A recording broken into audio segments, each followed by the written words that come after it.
전편에 이어 이번에는 혈의 생기를 받는 방법과 동기 감흥, 장례문화, 그리고 발복의 과학적 해석 등에 대하여 알아보겠습니다.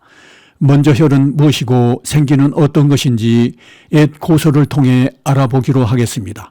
지리오결 혈결에 나오는 혈에 관한 문장입니다. 시신을 안치하는 자리인 장구를 굳이 혈이라고 부르는 것은 단순한 명칭 이상의 본질적인 이유가 있다는 뜻입니다.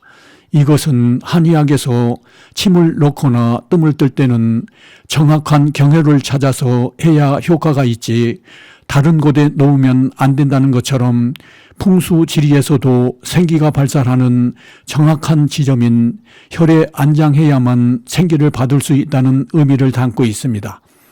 지리오결 혈결 병원에 나오는 혈과 혈장에 관한 문장입니다. 혈장은 생기가 미치는 범위를 뜻합니다. 혈장은 제 아무리 커도 직경이 수십 미터를 넘지 않는 한정된 공간입니다. 풍수지리의 본질은 이 좁은 혈장 안에서 생기가 가장 정밀하게 발산하는 핵심 지점인 즉 혈을 찾아내는 것입니다. 곽박의 장서에 나오는 생기에 관한 문장입니다.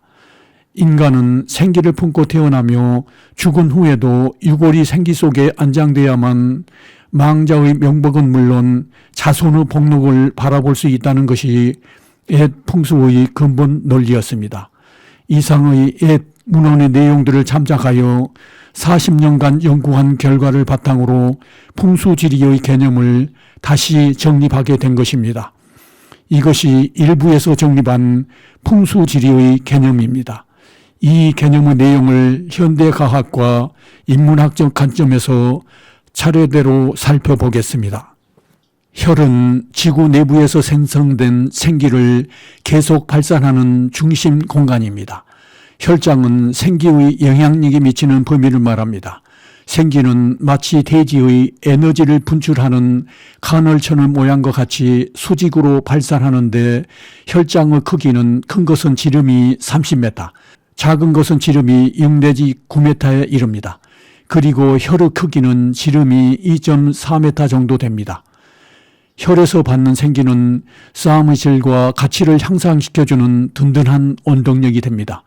물리적 관점에서 생기는 우리 신체를 구성하는 기본 단위인 원자 수준에서 공명을 일으켜 세포의 에너지 상태를 고양하는 것을 의미합니다.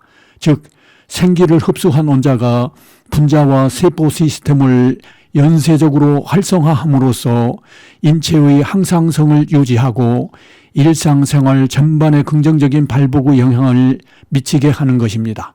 형태는 화장으로 변해도 정보의 최소 단위인 원자는 불멸하여 얽힘을 유지합니다. 이처럼 미시세계의 에너지가 거시세계의 생명현상으로 발현되는 메커즘은 현대과학의 최전선인 양자생물학의 탐구 영역과 정확히 궤를 같이 합니다. 양자생물학은 생명체 내의 대사 과정에서 양자가 여러 상태로 동시에 존재할 수 있는 중첩, 시공간을 초월해 입자가 즉시 연결되는 양자의 얽힘, 그리고 에너지 장벽을 통과하는 양자 터널링 등의 미시적 원리들이 어떻게 거시적 생명활동을 지탱하고 작동시키는지를 규명하는 분야이기 때문입니다. 사람이 원자에서 태어나 다시 원자로 돌아가는 경이로운 순환 과정을 표시한 것입니다. 우주의 미시적인 알갱이인 원자가 어떻게 인간이라는 거대하고 복합적인 생명체를 만들고 다시 우주로 돌아갈까요? 인간을 포함한 모든 생명체는 사실 우주가 빅뱅과 별의 폭발을 통해 만들어낸 원자들의 조합입니다. 실제로 우리 몸의 99%는 단 6가지 원소로 이루어져 있습니다. 생명체의 탄생입니다. 원자들은 무작위로 떠돌지 않고 전자를 공유하는 단단한 화학 결합을 통해 분자가 됩니다. 이 분자들이 모여 마침내 하나의 살아있는 세포를 이룹니다. 부모의 몸속에 있던 원자들의 집합체인 정자와 난자가 만나 단 하나의 수정란이 되는 순간 부모와 자식의 원자는 시공간을 넘어 깊은 얽힘의 상태로 진입합니다. 이 작은 세포 속 DNA라는 거대한 나선형 설계도에 따라 원자들은 역동적으로 분열하며 인간의 형태를 갖추기 시작합니다. 성장하는 과정입니다. 아기가 태어나 어른이 되는 성장 과정은 쉽게 말해 외부의 원자를 내 몸속으로 끊임없이 가져와 쌓아올린 과정입니다. 우리가 먹는 밥과 고기, 채소 등은 모두 탄소와 수소, 산소, 질소 등으로 이루어진 원자 덩어리입니다. 세포들은 흡수한 원자들을 재조립하여 새로운 뼈와 근육, 피부를 만듭니다. 이러한 원자의 안정적 교체가 인체의 항상성을 유지하는 기초가 됩니다. 우리가 쉬는 숨을 통해 들어온 산소 원자는 세포 속에서 에너지를 만드는 땔감으로 쓰입니다. 노쇠하는 과정입니다.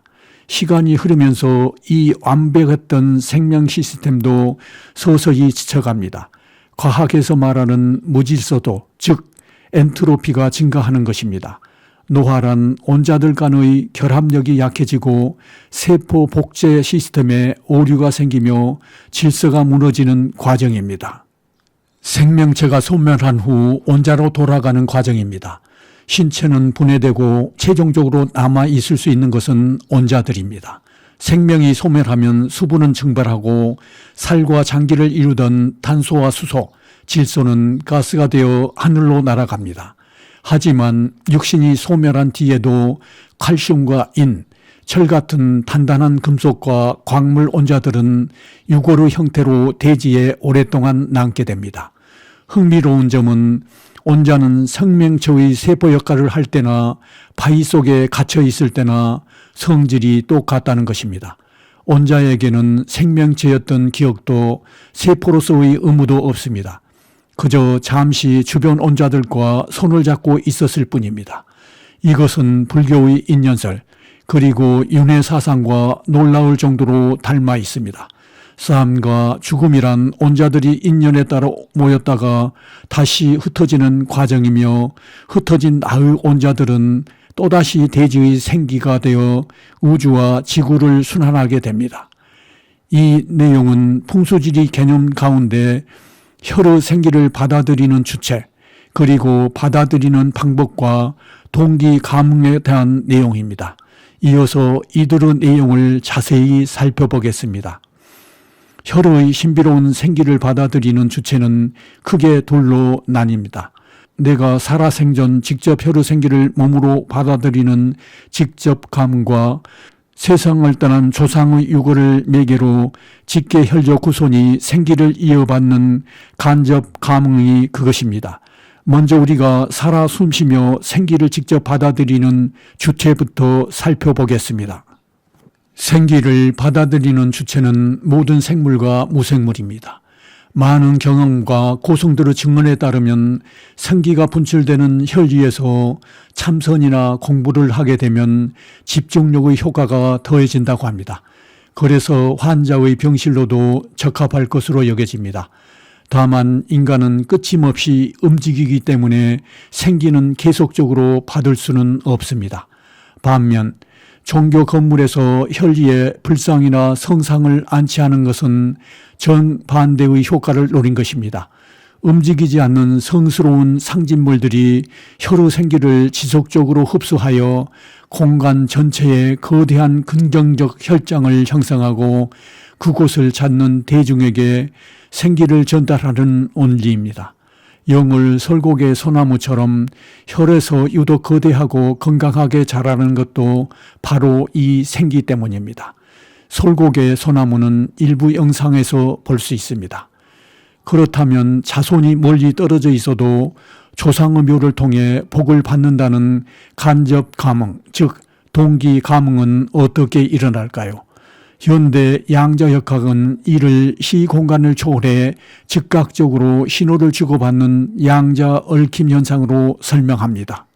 물론 일상세계에서는 주변의 수많은 유해 자극과 노이즈로 인해 이 양자 연결이 흐려지는 결어긋남 현상이 발생합니다. 하지만 조상의 유골이 외부의 모든 유해 자극으로부터 완벽히 격리된 명당자리, 즉 안정된 혈에 안장하면 상황은 달라집니다. 유골의 온자들이 본래의 안정된 연결 상태를 회복하는 얽힘 재발 현상이 일어나는 것입니다. 이것이 바로 혈에 모신 조상의 유골이 안테나가 되어 직계혈적 후손에게 끊임없이 좋은 생기 신호를 보내는 동기 감흥의 과학적 메커니즘입니다. 이제 장례 문화는 어떠한지 알아볼 차례입니다. 인류가 행해온 다양한 장례 문화 역시 결국 온자들의 여정입니다. 매장, 화장, 그리고 자연으로 돌려보내는 상골이나 초장 등 모든 장례 방식은 본질적으로 우리 몸을 이루던 온자들을 대자연으로 환원하는 과정입니다. 예를 들어 시신을 새들에게 보시하는 조장의 경우 육신을 구성하던 온자들이 즉시 다른 생명체의 살과 피로 흡수되어 새로운 삶을 시작합니다. 내가 죽어 흩어진 온자가 인연을 따라 또 다른 생명을 일부로 거듭나는 것입니다. 이는 삶과 죽음이 단절된 것이 아니라 온자의 형태를 바꾸어 지속된다는 불교의 윤회설, 인연설과 완벽하게 맞닿아 있습니다. 자연장인 매장을 할 경우에 육신은 미생물과 흙의 힘을 빌려 온자 결합을 천천히 끊어냅니다. 그리고 가장 견고한 무기물 광물 온자인 칼슘과 인, 철 등만이 유골의 형태로 그 자리에 남게 됩니다. 만약 이 남은 유골이 완벽한 혈자리에 안치된다면 어떻게 될까요? 살아서 움직이며 간헐적으로 생기를 직접 받는 사람과 달리 혈에 안장된 유골은 24시간 내내 혈의 생기를 온전히 흡수합니다. 최상의 상태로 전개가 안정된 초상의 온자 양자 스핀이 정돈된 상태는 시공간을 넘어 직계혈족 후손에게 순수한 생기 신호를 보냅니다. 고정된 유골이 혈의 생기를 24시간 받아들여 직계혈족 후손에게 계속 보내기 때문에 풍수지리학에서 살아있는 사람이 사는 양택보다 조상을 모시는 음택의 발복 효력이 훨씬 더 지속적이고 강력하다고 보는 이유가 바로 여기에 있습니다. 광중은 애벽을 두르고 빈 공간은 모두 흙으로 채워야 합니다. 반면 화장은 섭씨 1000도에 가까운 고온에서 단 한두 시간 만에 온자의 결합을 강제로 해체하는 초고속 해방 과정입니다. 화장을 거쳐 골분을 산이나 바다에 뿌리는 상고를 하게 되면 망자의 온자는 붙잡힘이 없이 즉시 대자연의 대순환으로 돌아갑니다. 불교적으로는 이대한 해기이지만 특정한 직계혈족 후손과의 풍수지리적 동기 감흥은 복잡하게 됩니다. 따라서 직계혈족 후손의 발복과 조상의 명복을 동시에 취하고자 한다면 유골 온자의 처리가 매우 중요합니다. 화장을 한 후 골분은 흙과 함께 유골함에 넣거나 유골함을 진공 밀봉하여 혈이나 혈 속에 안치하며 부도를 만들어 혈이에 놓는 방법을 택하는 이유가 여기에 있습니다. 유기물이라는 노이즈가 제거된 순수 무기물 안테나를 구축하는 것입니다. 온자의 양자 기억을 보존할 수 있는 격자 환경을 제공하여 혈이나 혈 속에 안치하면 매장과 동일하거나 오히려 더 노이즈가 없는 순수한 동기 감흥을 유지할 수 있기 때문입니다. 장례는 단순히 시신을 처리하는 애식이 아니라 가문의 에너지 네트워크를 최적의 상태로 유지하려는 과학적 관리의 시작입니다. 마지막으로 풍수지리의 목적인 발복을 알아볼 차례입니다. 이처럼 혈의 생기를 보존하고 동기 감흥의 신호를 정렬하는 모든 과정은 결국 하나의 궁극적인 지향점인 발복입니다. 풍수지리가 말하는 발복은 단순히 개인의 부귀 영화에 머물지 않습니다. 땅의 신성한 생기는 인간의 도덕적 실천과 꾸준한 노력을 만날 때 비로소 온전하게 변합니다. 나아가 이것이 한 개인과 가문을 넘어 국가와 세계를 번영하게 만드는 이대한 도약의 발판이 됩니다. 그렇다면 이 이대한 생기의 도약, 그리고 발복은 과연 우리 삶에서 어떤 방식으로 발현되는지 그 구체적인 메커니즘을 살펴보겠습니다.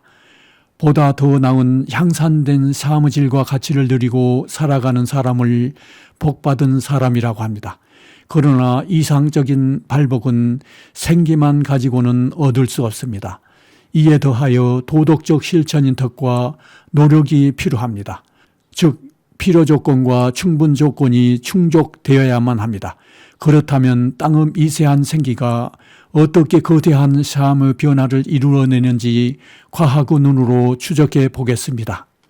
수학의 미적분으로 알아보는 풍수지리의 발복의 과정입니다. 우리 몸이 생기의 영향을 받아 발복하는 과정을 미분적 단계와 적분적 단계로 나누어 볼 수 있습니다. 미분적 단계는 혈의 생기를 직접 받은 원자가 활성화되거나 간접적으로 안정된 조상의 유골 원자가 양자 얽힘을 통해 직계 혈족 후손의 세포에 주는 양자적인 미세 자극의 단계입니다. 즉 생기를 받아 활성화된 원자가 세포 하나 혹은 신경 전달 물질의 전자스핀 하나에 미치는 영향은 눈에 보이지 않을 정도로 미미합니다. 이것이 바로 미분 상태의 아주 작은 변화입니다. 이 눈에 보이지 않는 미세한 안정이 오랜 시간 쌓이는 과정이 바로 적분의 단계입니다. 인간의 몸은 수십조 개의 세포로 이루어져 있고 매일 수억 번의 세포 분열을 합니다. 여기에 시간이라는 거대한 축이 더해집니다. 결과적으로 미세한 양적 안정이 매 순간 수많은 세포에 누적되고 이것이 수개월, 수년 동안 쌓이면 거시 세계인 우리 몸에서 거대한 결과물로 나타나게 됩니다. 즉 이것은 미시적 원자 수준의 안정이 직접 나에게 이루어지거나 간접적으로 양자 얽힘을 통해 직계혈족 후손의 생물학적 세포 기능의 안정이 이루어지면서 이러한 안정된 미시적 원자들이 삶의 쾌적 속에 누적되어 거시적 인간의 신체적 변화와 정신적 변화라는 적분된 결과물로 발현되는 것입니다. 그리고 마침내 그 변화가 일정한 인계점을 넘었을 때 인생의 항로가 완전히 바뀌는 나비효과, 즉 발복이 창발합니다. 이것은 안장에서부터 현재까지 누적된 것을 식으로 표시한 정적뿐입니다. 혈의 생기만 받으면 발복한다는 무조건적 숙명론적 결정론이 아닙니다. 현대과학의 눈으로 바라본 지극히 합리적인 해석입니다. 이 부분은 자연과학과 환경과학 분야이며 땅의 생기와 미시적 안정은 발복을 위한 필요 조건입니다. 하지만 이것만으로는 부족합니다. 인간은 사회적 동물이기 때문에 여기에 인간 스스로의 도덕적 실천, 즉 덕을 쌓는 것과 노력이라는 충분 조건이 결합해야만 비로소 발복의 위대한 기적이 완성됩니다. 이어서 발복을 안성하는 이 충분 조건에 대해 자세히 알아보겠습니다. 우리 몸은 우주의 원자에서 시작하여 다시 원자로 돌아가는 거대한 순환의 과정입니다. 우리가 살아있는 동안 삶의 거질과 가치를 높이려면 내 몸 세포들의 성실함을 닮아야 합니다. 우리 몸의 원자와 세포들이 각자의 영역에서 임무를 다해 육신을 지탱하듯 우리 역시 사회적 도덕적 실천과 노력을 다해야 합니다. 쉽게 변하지 않는 내 세포는 도덕적 실천의 기준인 인의 설계도에 한순간도 멈추지 않고 온몸에 에너지를 뿜어내는 심장은 끝임없는 노력인 의의 동력입니다. 이처럼 우리 몸과 마음이 인류사회와 선한 공명을 이룰 때 진정한 풍수지리의 발복이 시작됩니다. 동양 철학의 정수인 주역에서 인과 의, 신 그리고 적선과 자강불식을 끊임없이 강조한 이유가 바로 여기에 있습니다. 주역 개사전 하 제1장에 나오는 이 구절은 현대과학과 환경과학 그리고 인문학의 삼축구조의 출발점입니다. 코스모스 즉 천지가 스스로 구현하는 가장 위대한 덕은 바로 만물을 살려내고 기르는 화육입니다. 풍수지리에서 말하는 생기는 단순한 미신이 아니라 우주적 질서가 만들어내는 화육의 동력, 즉 바이탈 포스입니다. 대자연이 인간에게 생명의 터전을 제공하는 인과관계를 연구한다는 점에서 풍수지리는 가장 완벽한 환경과학입니다. 주역은 자연의 법칙에서 멈추지 않고 그 터전 위에서 인간이 어떻게 살아야 하는지 인문학적 확장으로 나아갑니다. 좋은 자리를 지키는 것은 어짐이라는 운영 원칙이요, 사람을 모이게 하는 것은 자연이 준 풍요로 얻어지는 재화입니다. 그리고 재물을 공정하게 다스려 정의를 세우는 최적화 루틴이 바로 의료움입니다. 현대 과학으로 천지의 덕인 생의 과정을 연구하고 환경과학을 통해 천지의 덕인 생을 이해하며 철학과 인문학을 통해 인간 사회의 인재의를 바르게 세우는 것입니다. 현대 양자역학에서 관찰자의 시선에 따라 입자의 상태가 결정되듯 아무리 좋은 혈의생기라도 그곳에 사는 사람의 마음과 행동이 부정적이라면 파괴적 간섭 현상이 일어나 온전한 복을 누릴 수 없습니다. 인간의 덕행은 단순한 도덕적 관념이 아닙니다. 땅의 생기와 상호작용하여 발복의 크기를 결정짓는 능동적 변수이자 발복을 완성하는 진정한 충분 조건입니다. 과학의 눈으로 바라본 풍수지리의 종착지는 결국 그 땅 위에 더 인간답고 정의로운 공동체를 세우려는 인간을 향한 따뜻한 시선이었습니다. 결국 좋은 혈은 자연이 인간에게 주는 물리적 선물이며 인간의 덕과 노력은 그 선물을 담아낼 그릇입니다. 노노의 말씀처럼 사람이 도를 넓히는 것이지 도가 사람을 넓히는 것은 아닙니다. 풍수지리는 막연한 요형이나 복을 구걸하는 행위가 아닙니다.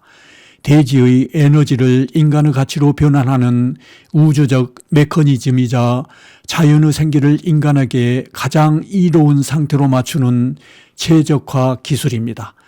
최선의 환경을 선택하고 주체적으로 도를 실천하는 가장 과학적인 태도, 자연과학과 철학, 그리고 풍수지리의 이대한 통합은 이미 시작되었습니다.